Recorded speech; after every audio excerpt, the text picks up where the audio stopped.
This is Inspiring Design, where unique innovators come together to share their knowledge, share their insight, and keep us up to date with the latest industry trends. And here's your host, Roshan Senanayake.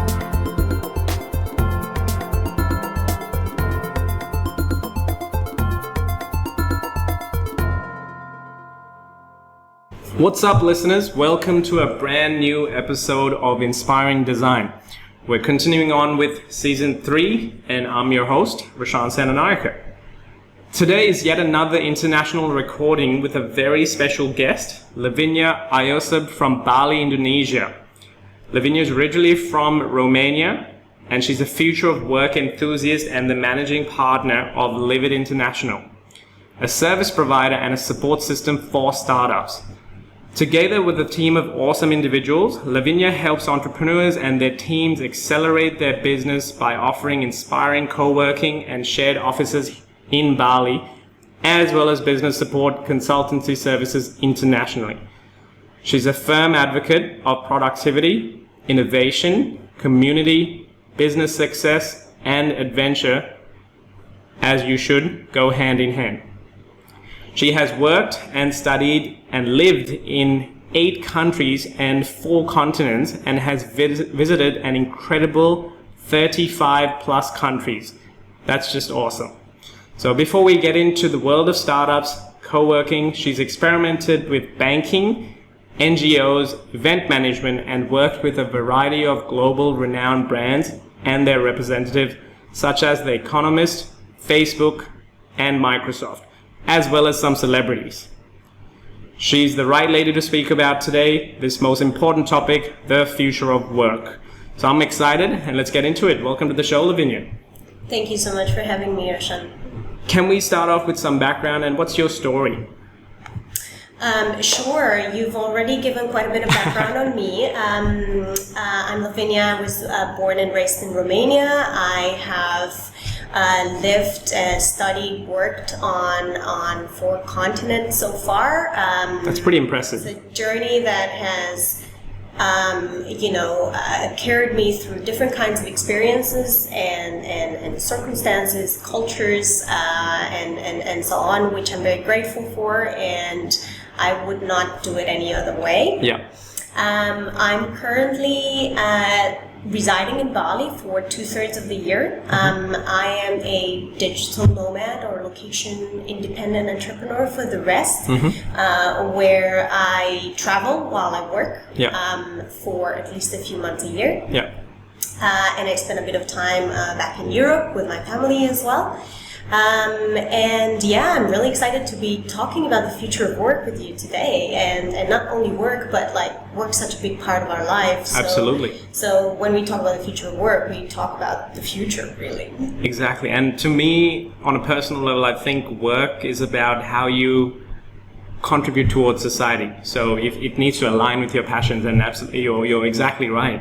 Now, tell me a little bit about Livit International and Project Getaway.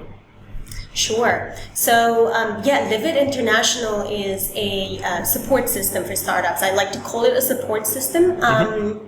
We are a perfect partner for specifically tech founders, but not only, who want to grow teams that are able to work productively and are high performance in a remote capable environment.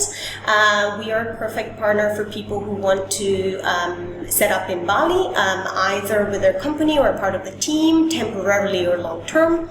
And we do we have a variety of services, as you mentioned before, and help with a lot of different things, aspects from admin to organizing recruitment for you, and consultancy spaces here and so on. So Livit International is like a bit of an umbrella brand under which we have a variety of other things going on. Yeah.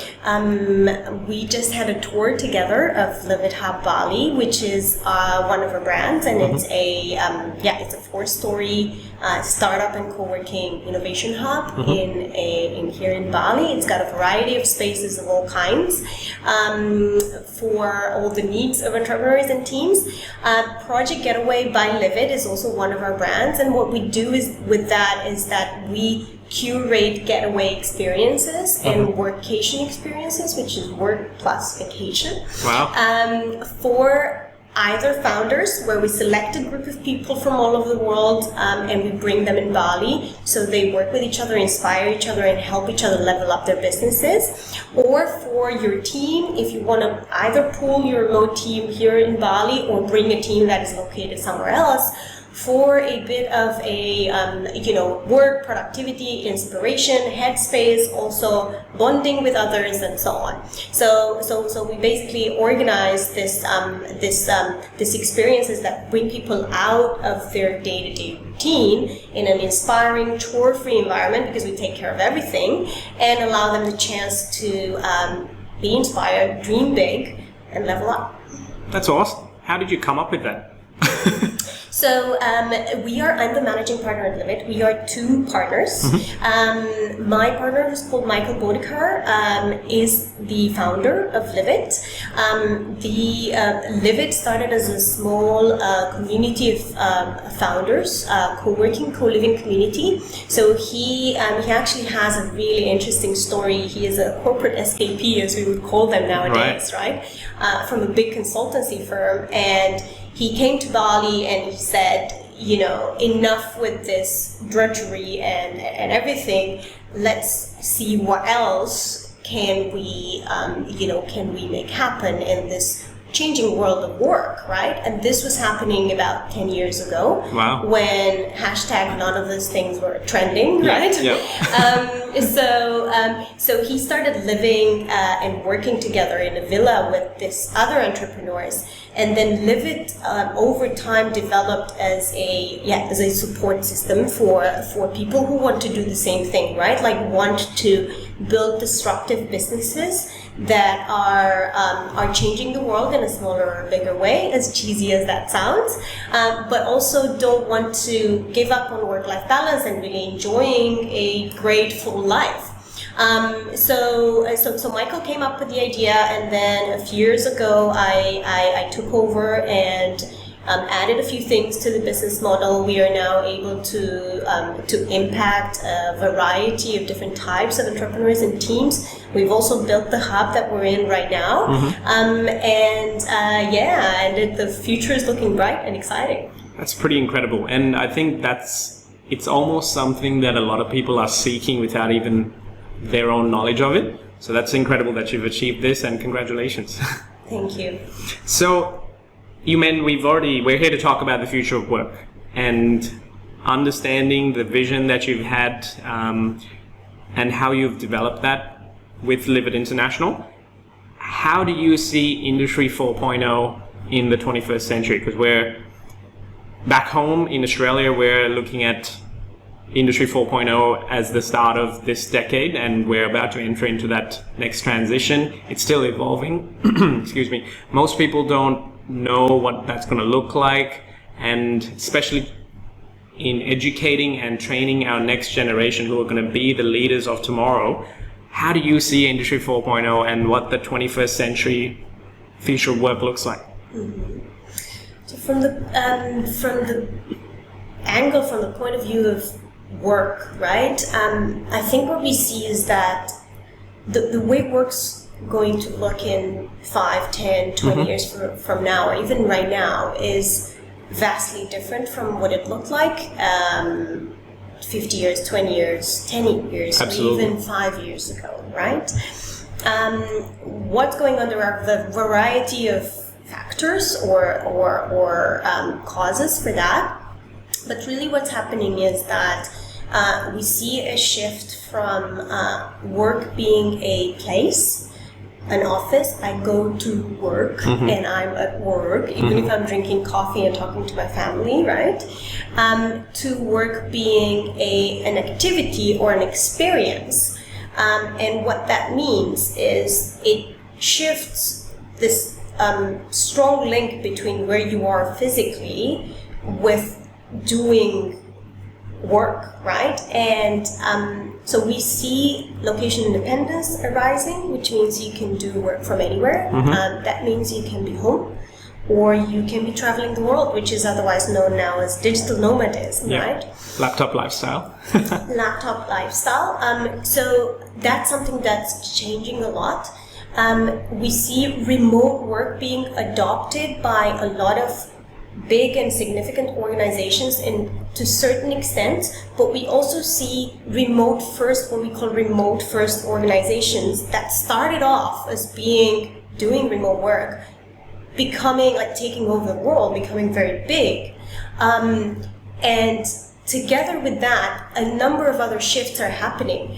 One of them being obviously more focused on, I don't know if work-life balance or the integration of life and work, right? Because it used to be this like big compartmentalization, like this is work, this is life, and now the lines are being blurred, which can be both good and bad in different ways. And together with remote work, something else that we see is a shift, which I think is only in its inception right now, but it will happen a lot over the next years. A shift from synchronous communication to asynchronous communication. What that means is right now in an office environment, we need an answer from a colleague. They'll be on the ball and reply right away, or we expect them to, right? What remote first organizations that work on a variety of time zones and everything are doing now and advocating for is a different model where people work independently, people in teams work independently, and we'll talk a little bit more on that in a bit. And they're able to solve problems within their own time zone without needing like instant messaging and instant support from their colleagues in a different country or so, or needing that, but being able to wait, right, for a certain number of hours. Why that's important is because it shifts the focus from replying right away, whatever crosses your mind, to deep work, to a different kind of productivity, to coming up with answers that are based on research and well thought out, rather than the first thing that comes up. So it impacts a little bit the nature of work, right? Like the dynamic, the workflows, the communication, but also the output, right, that you have. Another thing that we see is a shift from an economy that is based mostly on giant corporations, which are the biggest contributors and the employers of choice, right? Which we've seen, we've got the top 100, tops and everything, to an entrepreneur-driven economy in a variety of societies, not only developed countries, right? So you see people moving towards having their own thing, or at least being freelancers and so on. There are countries such as the US where that's massive. Like in the next 10 to 20 years, that's going to be more than half of the population, right? Working in some shape or form of like sort of an independent type of work, either freelancing, having some kind of a gig, or being a solopreneur or an entrepreneur, a small business, and so on. What else do we see? I think a really important one that I absolutely have to mention is a shift from typical management that is based, everything that we do right now is based on the Industrial Revolution, on working in factories, right? The shift 3.0. Exactly. The shift-based work, with fixed hours. The management system where you've got like 5 people reporting to one person who's reporting to another person and so on. All of that is based on a very different type of work than the work that will be valued in the coming decades, right? So what you have there is hierarchies are becoming flatter. Distance to power is becoming smaller. Distance to power is this idea that people consider it's normal for the boss to be like on top of sort of everything and at a high distance, both physically and in terms of incomes and privilege compared to the, let's say, junior people or entry-level people in the organization, right? at Livit, for example, we run Livit on a system called holocracy, which is basically a way of decentralizing authority and enabling contributors, individual contributors and small teams to work and contribute in a much more agile, independent way. So it's basically a self-management system instead of a centralized management system. It's a relatively new concept. For those listeners that might be interested in it, there are a variety of online videos, for example, and then a book written on it. It is a very daring system right now that a lot of people kind of doubt will scale, but it's a really interesting new model, and I'm excited about us exploring this new ways, new formats of running organizations. Absolutely, and I think I can see a lot of benefit in that because it gives accountability to each person rather than one person holding that power or multiple, like you said, their tiers. And I think this is very similar to the business model of a massive company that we all know, Google, where they only actually have 3 tiers of management, regardless of the sheer amount of employees that they have. So I think definitely this is onto something, and your Livit International, what you've achieved here is evidence of the same success, isn't it? So it's, I think it's very interesting, and personally speaking, I think it's here to stay. Absolutely, and what I can tell you at the level we are doing it is a few of the very positive changes that you see in a system like that. When you give people the opportunity to feel ownership over what they're doing, autonomy. There's a really good book written by Dan Pink. It's called Drive, and I think the subtitles is The Surprising Truth About What Motivates People. And he talks about 3 aspects. One of them is autonomy, one of them is mastery, and one of them is purpose. So no matter what kind of organization you lead, if you're able to instill those 3 things into what people perceive as like to work there, you're on to a great success, I believe. You've got, in holocracy or in this newer type of systems, you've got a lot of autonomy. You give people the tools, the support, the resources that they need to run that project or bit of the company that they're running. But then you also give them the autonomy to decide when, how, with whom to do that work, to express themselves through how they want to do that. And that also leads to mastery, of course, Absolutely. Right? Because also in Livit, we give a lot of tools for continuous learning. So we encourage people both through giving them time out of the work time that is paid, and then also budgets and all kinds of support to continuously learn, because it's actually one of the things that will prepare us for the future of work that we're going to talk about probably in a bit. Yeah, absolutely.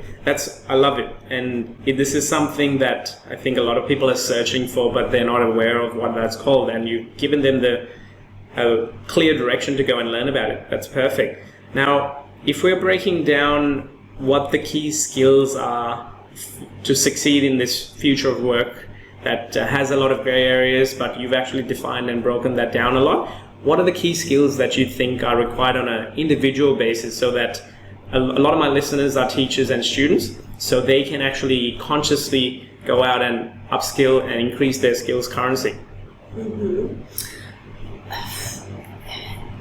It's hard to give a short answer here, but I think one way of summarizing it would be that the future of work is moving a lot towards right brain type of skills. So anything that is left brain, that is sequential, that is algorithmic, that is following some kind of predefined order or rules, all of that is being automated right now. By AI coming into play more and more, yes. Even so, AI is quite advanced. That's, machine learning and all of that. But even simple algorithms, even things that were done by people a few years ago, now they're being you don't even have to bring something as sophisticated as AI in the question, although that's a big part of the future. But just little, automation tools, that you were doing. Like, let's think of a super simple example. Like, you've got, for example, let's say MailChimp or ConvertKit, which are these tools for sending out newsletters and stuff like that. Before, you used to input, right, in a database, email addresses and names. Now you import from a list or, from a file and goes directly into that, right? Yeah. So data entry or, the sort of things like basic accounting, all of this stuff, don't invest in that. Forget it. It's going to be automated. It's going to be AI is there, algorithms are there, tools are there. It's not part of the skills for the future. So what that brings us to is right brain type of skills. And that is basically anything that has to do with holistically analyzing things, right? Algorithms and AI are getting really good at analyzing something like a very defined, like a database or something, right? Coming up with solutions that are based on creativity and intuition. All of this human touch sort of skills, right? They're going to be so much harder to automate, and humans have actual genuine interest in doing that kind of work, which makes me believe that they're here to stay, right? That's right. So another aspect here, another layer that I think people can think of when they think, what direction should my education take, is the idea of cross-industry, cross-background, cross-cultural, cross anything, right? Whenever you can combine different skills that have to do, or knowledge that has to do with different types of specializations, with different types of cultural backgrounds, right?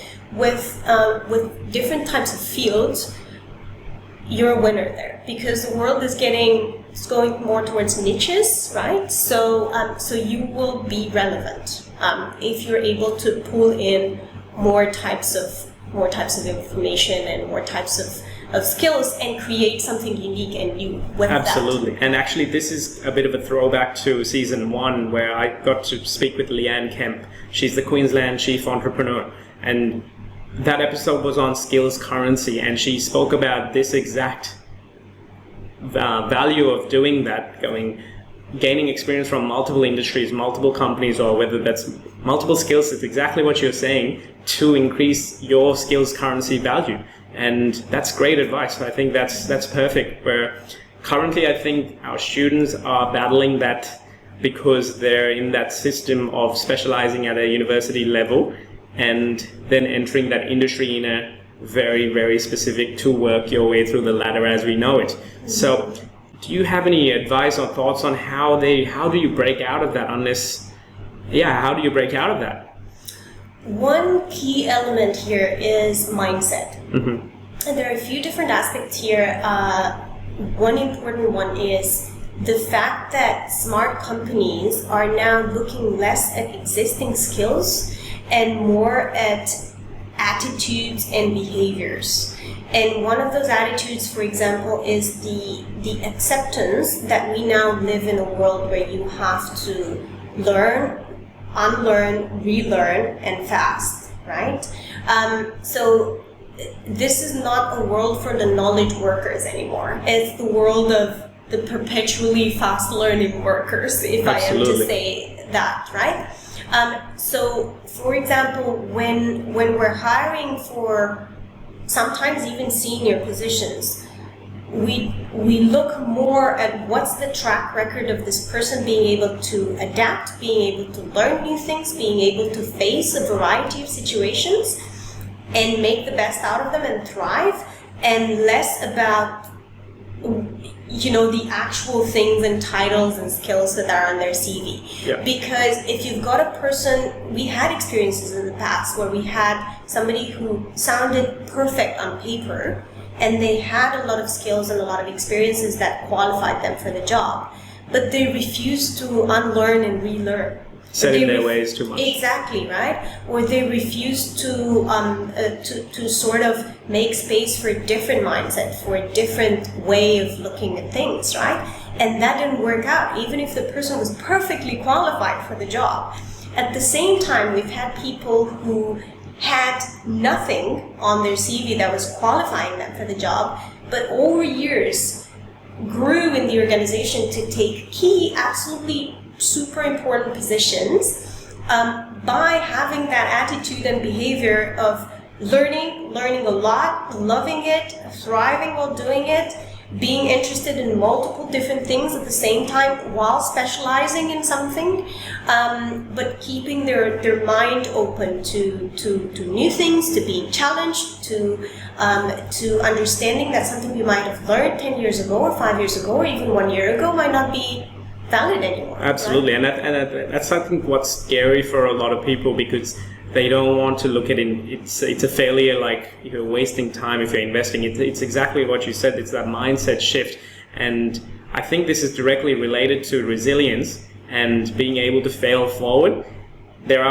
It's an attribute that I actually work with my students as well, and go through that design iteration process. So design thinking, where even if you fail something, take the learnings, adapt, evolve, move on to the next thing. Keep going, rather than looking at it as a failure and then going backwards. It builds resilience as well. So this is brilliant. I love it. It aligns exactly with, I think, what's happening back home in Australia as well. But there, like you said, it all comes down to that mindset. And so here's a difficult question. How do you break that mindset? Or how do you evolve and change that mindset from a personal point of view?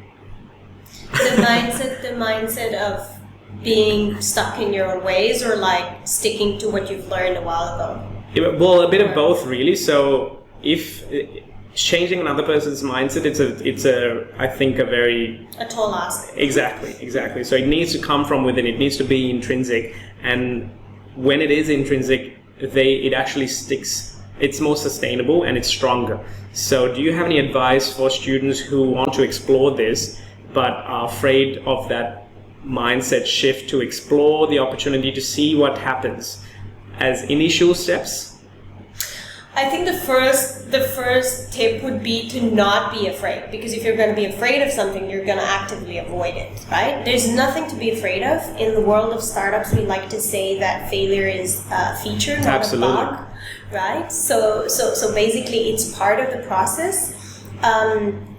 Also, for potential managers or leaders of organizations that might listen to the podcast, it's really important to enable an environment where mistakes are something positive to learn from. Like, it gives us opportunities to learn and grow. Yeah. Obviously, the same mistake done 10 times, but the same person cannot be celebrated.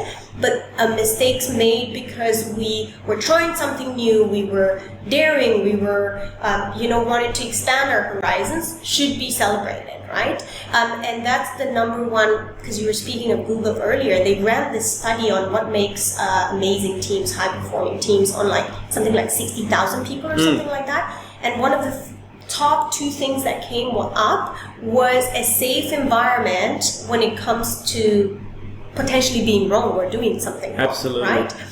So the psychological safety that good teams have, where people are incentivized to try and expand what they're doing and try new things and so on, without being penalized, obviously. Nobody wants to do the stuff that you're being punished for. That's right. So I think as students, as young people, look for those environments, right? That offer you that nurturing environment. Open yourself up. Don't be afraid, because fear is going to keep you away from a lot of things. And constantly expand what you're interested in, what you're doing, what you're reading, and so on. A really important topic here when it comes to skills, because we were just talking about that and preparing for the future work, and it goes into this mindset. Tech literacy. For a lot of young people nowadays, tech literacy is being really good at Instagram or TikTok and whatever's going on else right now. So all of that is good. People make tons of money on Instagram. It's a very valid tool for marketing, selling, and everything. It's really good to know, right? But at the same time, don't limit your sphere of interest in technology and use in technology only for entertainment and social, right? Look at what's happening in the field. What are the breakthroughs being announced? What are the companies that are building disruptive technology? How can you try them out? What are the best project management softwares, right, on the market? These are the type of skills that are really good when you have them on the CV, right? Perfect. You might not be like the world's best engineer, but if you can organize a project in Asana, for example, and build great workflows, get everybody in line, organized, and make a project happen, that's something you can absolutely compensate with, right? So again, just try things out. Don't be afraid of failure. Don't be afraid of going wrong. Look for those environments that nurture that in you as well. I think that's valuable advice, considering that almost every single one of those tech platform or the software platforms there's some form of a free method, and you can try it out with zero investments. As a student, obviously, funding is always an issue, and obviously we remember how it was like to be a student. So I think it's just putting in that time to play with those software packages and platforms and just explore. That's exactly right. And this is something that I've noticed is quite easy to instill in design students versus, say, business students or accounting students. And just from that innate practice of designing, you're consciously looking for flaws to make that, whether it's a building space or whether it's an app or whether it's an interior space, you're designed to look for the errors to refine that and just go through that iteration process. So I think I always speak about this design thinking your own life and designing your life using that exact same methodology. Where are the issues? Where are the flaws? How can I refine it? And this is great, combining that with, I think, the computer literacy part of things, the tech literacy. They're the tools that enable us to succeed in this future of work. So that's perfect. Absolutely, and I think that's super important when we look at not doing. You know what they say, that the definition of madness is trying to do the same thing you've ever done. Absolutely. And expecting a different result. Yep. It's not going to come along. We got to do something different if we want to, and then with tech literacy, being up to date with the field might also show you what to not invest in. I'll give you an example. There's this big company called UiPath. It's getting massively funded right now. And they're automating a variety of things that people didn't think could be automated before. So if you stay up to date with those kind of news, you can also look at that and be like, that's amazing. And that's also, I no longer need to learn because now somebody or something else is doing it. Right? Definitely.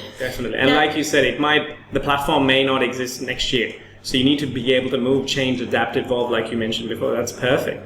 Absolutely. Now, there's a question that I ask almost with every single one of my guests is, how do teachers approach this? Because it's one thing for a student to go out of their way to change their own mindset, but teachers have this valuable role in molding our next generation. Now, I know you're an education enthusiast as well, and firstly, before I get on to, I think, what the listeners should learn, can you detail what you do in education here with Livit or externally on a global context? Sure. So we try to get involved with education as much as possible without claiming to be an education expert. A few of the things that we do is, right now, I think as of 2019, we collaborate with about 4 different universities from here and abroad to provide education and a taste into what it means to be an entrepreneur, run a startup, and so on. So some of these universities actually come here and we run full modules on entrepreneurship with them. We just had one about a month ago, actually. And so we talk about startup development models. We talk about what do you need and not need to get started. Pro tip: not a lot of things. What tools can you use, how to grow a high-performance team that can scale, what's happening with the future of work and how to prepare for that, and so on and so forth. So we do that. I actually am personally just back from Yogyakarta, which is in Java, the neighboring island, where I spoke at a program for socialpreneurs from all around the ASEAN region. So we try to do our bit as much as possible. We're also potentially looking at, in the future, adding some kind of an academy for both remote work skills, if you want to go into that field, and then also remote work management skills. So those are some ideas that we're looking at how we can contribute.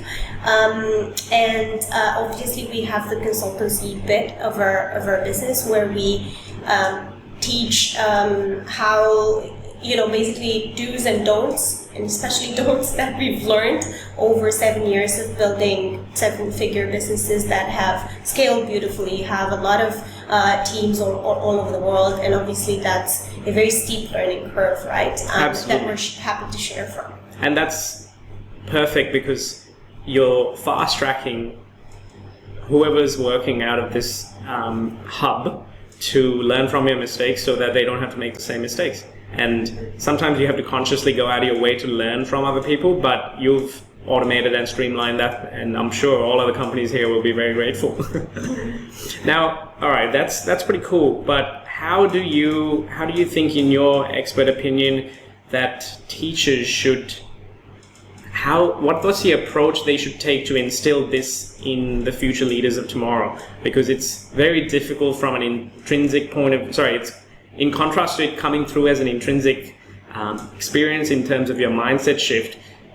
It's quite easier, whereas the teachers have a job of instilling that in students that won't even understand what that means.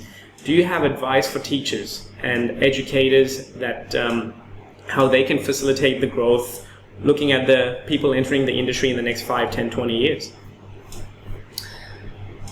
Absolutely. I think it's a tough question, absolutely. I think what I would say is encouraging mindsets and frameworks rather than hard knowledge. So, for example, when you're teaching about a topic, once again, I'm not in any way an education expert. It's just an opinion from the world of entrepreneurship, and what I see could really help. And I'm also thinking of, for example, the interns that we've taken over the last years, and you don't expect interns to have a lot of experience. Yeah. So you look at attitudes and behaviors and personal traits when you evaluate an intern, because you don't evaluate him based on the experience, right? I think the mindset and frameworks rather than hard knowledge. So I would say, for example, when you teach about a topic, instead of delivering the information and expecting for that to be repeated to you, learned by heart and repeated back to you during an exam and so on, which sounds really last century for a lot of us, but it still does happen in a lot of places. Absolutely. To encourage, for example, debates on that, right? Yeah. To encourage pro and cons point of view, to encourage writing arguments, writing, again, an essay on that doesn't follow a very specific structure and so on. So you encourage critical thinking, you encourage research, you encourage other types of skills than actually memorizing, right? Yeah. Which is not super useful nowadays anymore, because everything is a Google search away. That's right. And I think what you're saying has a lot of value, because it gets those students to think about and question something. And this is a conversation that we have with almost every single one of my partner schools, is how do you facilitate failure as a good thing, failing forward, embracing that mindset and having a no judgment space, at the same time getting them to question why should we do this, because we can do X, Y, Z, seeing that holistic bigger picture, and allowing them to understand how they can question and problem solve creatively, critically, and go as an approach rather than a very set methodical way. Like you said, that's actually really good. A debate is, I think, useful for everyone. It's rich conversation. Absolutely, and I think another skill or another mindset that can be encouraged during formal education is questioning something as well as being prepared to offer a solution. So I see a lot of very young people now that are happy and willing to question things, but they're not prepared to provide a solution as well. Yeah. Even if that's a terrible solution, I still want to hear it. Yeah. You know? Yeah. So this kind of attitude, because more than a skill, it's actually an attitude. Definitely. Of being like, oh, I don't like how the furniture is arranged in this room because it's inconvenient for the foot traffic, right? But okay, so how else would you what are your arrange thought it? process? Like what are your ideas? what is your thought process? Yeah. And I have to tell you, we often make changes based on this kind of feedback from people that have nothing to do with said example, for example, the furniture or whatever, right? If they come to us with a good thought process, with a good solution, why not, right? We're an agile environment. Let's change it. Let's adjust. Let's do things better. Another thing that I think I could contribute here is I believe a lot in collaboration. So I don't believe in competition and in enemies and all those things. Even in as you might know, in Bali, where a lot of different hubs and spaces for co-working and entrepreneurship and everything. We're all friends. I recommend all of them for certain things when we feel like there's something we cannot deliver, and a lot of them do the same for us, right? So I believe the new world is a world of collaboration and a world of specializing different things, and there's space for everybody. So in the same spirit, I think entrepreneurs and startups and companies and hubs and everything, and teachers and professors can collaborate with each other, and a lot can come from this collaboration. We can learn a lot from their expertise and from their research and from their experience of educating young people that are going to be the next generation in the work field tomorrow, right? And they can benefit a lot from bringing the type of expertise that we have in their classroom, which is what these universities are doing, the programs I was talking about. So let's work together, right? Absolutely. There's only a lot to gain from that. Definitely. And I think that's the competition is a mindset of, I think, the previous industry for 3.0, because if you weren't fast enough, if you weren't bigger, if you weren't, I think, competing on your own, to stand up on your own feet, then you may fail. And in that previous, 50 years ago, that may have been the case, but now actually we can leverage with each other's skill sets, create that win-win attitude, and find a solution that works for best people, and everyone then excels from there. So that's great. That's great. And I've noticed this pattern throughout this whole conversation, that experimentation, collaboration, I think failing forward, the iteration process, all of these these patterns are coming through. And being a design thinking expert, this is actually exactly my forte, and I feel like we're headed towards that exact same, I think, skill set and that approach with empathy alongside for whoever you're working with. In your case, I think that example you mentioned before, that's perfect, because if your employees are very open to ideas and they know that you're actually open, they're more willing to, I think, share those experiences, share those thoughts, and hey, it may actually be a win. It may not. It might be a combined solution. And I think as for teachers, that's a dead giveaway for them to facilitate that in their classroom.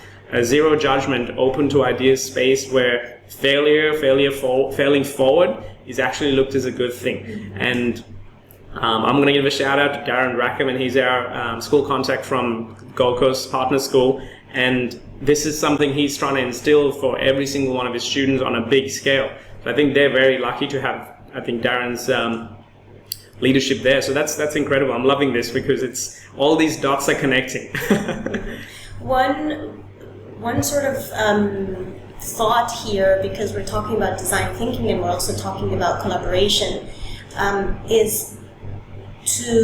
collaboration is amazing. At the same time, you sometimes see in certain organizations, groups, teams and so on, you see an exaggerated level of required collaboration that makes everything really slow. So on the flip side of the coin, collaboration is amazing, but make sure collaboration is put where it makes sense. Perfect. And it involves the people that make sense for that specific project. Don't put 12 people in the room in this workshop or meeting that have nothing to do with that just because you want them to feel like they're collaborating. Yeah. Don't forget about the 3 pillars like autonomy, mastery, purpose. Autonomy should still be there. Give people the incentive to be proud of their individual work as well, while collaborating when they need to with other people. So I think what's happening right now is successful models are being simplified and overly used sometimes. So there was this idea of open offices, right? Everybody's doing open offices now. And then it turns out they're not good for a lot of organizations because there is too much collaboration and too much noise and whatever. Then it's like, collaboration should be everything, decisions should be taken together, whatever. And then you see organizations that are trying to run exclusively on that. And that's not good either, right? Absolutely. Because it makes everything be stuck and slow, right?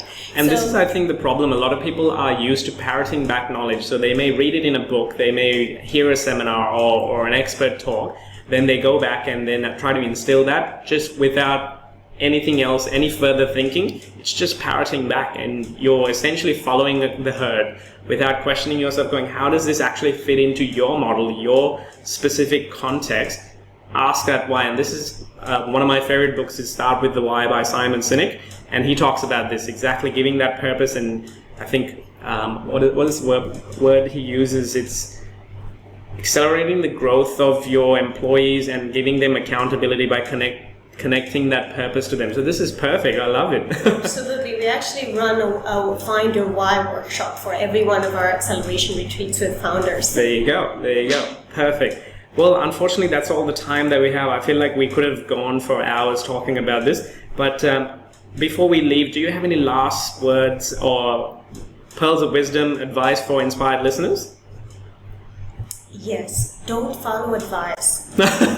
Good, I love it. Advice and tips are tidbits of information, bite-sized bits of information that might not have context. So don't follow tidbits of advice. Identify frameworks, design principles, models of thinking. Make sure they're relevant to what you do and follow that instead of some meme that sounds really good. Yeah. Absolutely. I think that's a perfect way to sign off. Thank you, Lavinia. I really appreciate you giving up your time and in this island paradise while you're working. And I'm definitely certain that a lot of the listeners, teachers, design professionals, students, they're going to get a lot from what you've spoken today. I think, takeaway for myself is listen and learn and read that book, Holocracy. That's something I think is going to be very interesting to learn more about. And so thank you so much for giving up your time. Thank you so much for having me. So if you've stayed with us till the end, then jump online for more details, past episodes, and the show notes from today's episode. You'll find all the details about Livit International and click on the links and check out the amazing work they're doing here. Just visit rashansenanayake.com/podcast and feel free to share the love and leave a review on Apple Podcasts. If you are game enough to do this, I will be personally reading out your message and giving you a shout out to the listeners from over 14 different countries. So till next time.